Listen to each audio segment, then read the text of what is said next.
En este vídeo voy a realizar un comentario de texto sobre el poema de Francisco de Quevedo. El primer punto es el autor y el contexto histórico. Después, el tema, la estructura externa e interna, el estudio de la lengua a nivel fónico, nivel sintáctico y nivel semántico, la conclusión y, por último, mi opinión personal. 1. Autor y contexto histórico.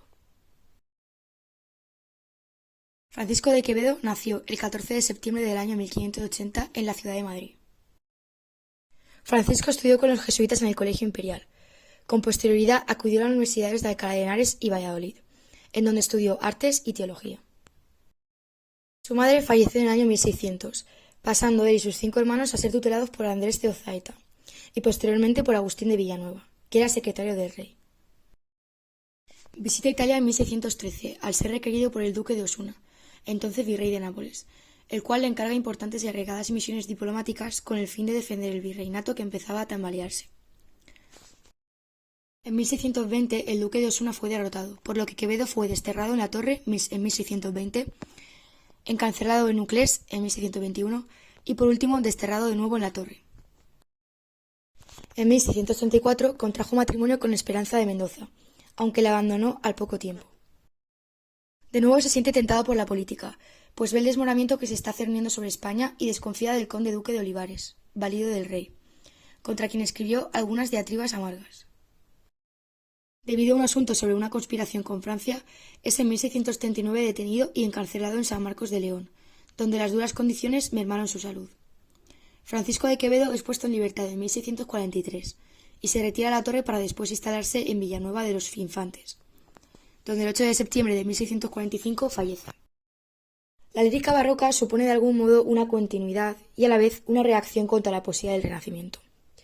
Es en efecto una continuidad porque se inspira en los mismos temas, el amor, la vida, la muerte, se sirve de los mismos recursos métricos y estilísticos, recurre a los mismos tópicos, la fugacidad de la vida, las referencias clásicas, la mitología, pero también supone una acción culta contra la poesía clara y natural del Renacimiento, ya que el barroco todo lo deforma, lo exagera, lo intensifica, lo oscurece, lo complica. En la lírica del siglo XVII encontramos dos tendencias principales de poesía culta: el culturanismo y el concentismo. Ambas buscan la oscuridad en las composiciones, pero se diferencian en que la primera lo hace a través de una forma complicada, empleando una sintaxis retorcida, y la segunda a través del contenido, en base a juegos de conceptos que a menudo resultan igualmente difíciles de entender. Quevedo es sin duda el máximo exponente del conceptismo. El autor trata de condensar el máximo de contenido en el mínimo de forma, y para ello juega ingeniosamente con el significado de las palabras. Sus obras más importantes son Historia de la vida del Buscón, Los sueños, Política de Dios, Gobierno de Cristo, Tiranía de Satanás y Vida de Marco Bruto. El tema principal de este soneto es la brevedad de la vida. El autor se sorprende con lo rápido que ha envejecido y cómo la salud le ha ido empeorando poco a poco. Finalmente cae en la cuenta de que la vida se le ha pasado sin que él ni siquiera se ha dado cuenta. Por lo tanto, el tópico literario es el tempus fugit, la fugacidad de la vida. Su estructura externa consta de 3 partes, en las que podemos diferenciar 2 cuartetos y 2 tercetos de rima consonante. La primera parte sería el primer cuarteto, que trata básicamente sobre su añoranza a una vida joven y de la cual simplemente le queda el recuerdo. La segunda parte sería el segundo cuarteto, en el cual lo que explica es que no sabe cómo ha pasado tan rápido su vida, ni cómo se le ha ido la salud y la edad ha ido avanzando tan rápido. En el verso de No hay calamidad que no me ronde, explica cómo cuanto más te haces mayor, más dificultades en tu vida tendrás y más desgracias. La última parte sería los 2 últimos tercetos, en los cuales hace referencia al pasado, el presente y el futuro, diciendo que el futuro no es incierto, no sabemos lo que va a pasar, y refiriéndose al presente como algo que sí va sin parar. También hace referencia a su aceptación de la muerte, porque nos dice que soy un fue y un será y un es cansado. Y también hace ese contraste de pañales y mortaja, pañales haciendo referencia a ese pasado de cuando era niño y mortaja al futuro de cuando se muera y le pongan esa prenda que se le pone a los difuntos. Este poema es un soneto que va de menos a más, ya que la complejidad del poema aumenta justo al final. Al principio del poema vemos, en el primer verso, vemos esa pregunta de nadie me responde, que hace alusión a que la vida es una incógnita y que da igual que la llamemos, que preguntemos por ella porque no va a responder o no puede contestar. En el primer terceto vemos esa frase tan original de soy un fue y un será y un es cansado, en la cual emplea los verbos conjugados en tiempo pasado, futuro y presente. En el último terceto vuelve a jugar también con esos tres adverbios de tiempo, pero los cambia de orden y de función. También utiliza esas dos palabras tan diferentes y que hacen tanto contraste como son pañales y mortaja. Para mí son figuras que hacen entender que la vida es como un suspiro, es decir, que pasas en muy poco tiempo de los pañales a la mortaja y por eso los pone juntos para que se vea ese corto espacio de tiempo. Y por último, el poema llega a su clímax con la frase que hace entender el poema entero de presentes sucesiones de difuntos. 5. Estudio de la lengua. Este poema está constituido por 14 versos en decasílabos, es decir, de arte mayor, con rima consonante. Están distribuidas en 2 cuartetos y 2 tercetos encadenados. Los 2 cuartetos llevan las mismas rimas, ABBA, ABBA. En este soneto, los verbos tienen mucha importancia. De hecho, las 3 primeras estrofas empiezan con un verbo en pasado, miré, salíme, entré. Y la última estrofa también tiene un verbo en pasado, sentí. Por ello, yo creo que la mayoría de los verbos se refieren a acciones en el pasado que proyectan sus consecuencias en el presente. También hay distintas figuras retóricas, como el hiperbatón, que es la alteración del orden lógico de los elementos de la oración, por ejemplo, la fortuna a mis tiempos ha mordido.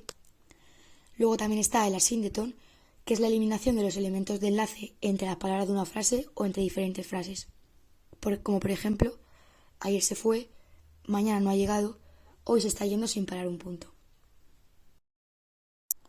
Este soneto tiene un vocabulario bastante natural y lo puede leer todo el mundo.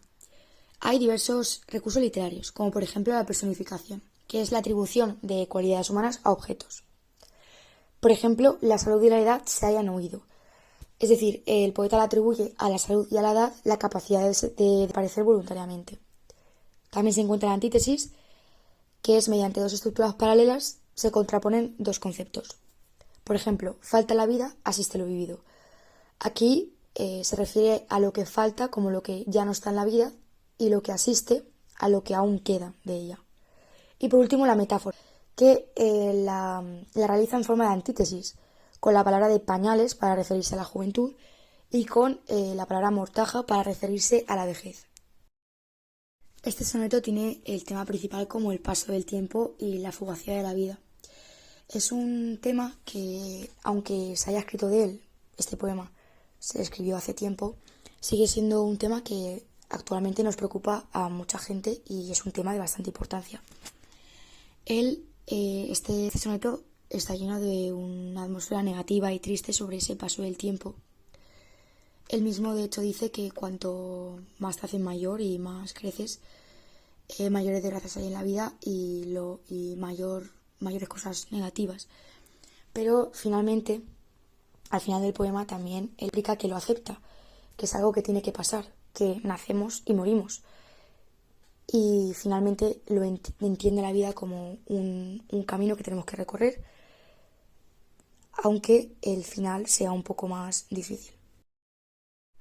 Este poema me ha parecido muy sencillo de leer y he entendido el tema del que trata desde el primer verso que he leído.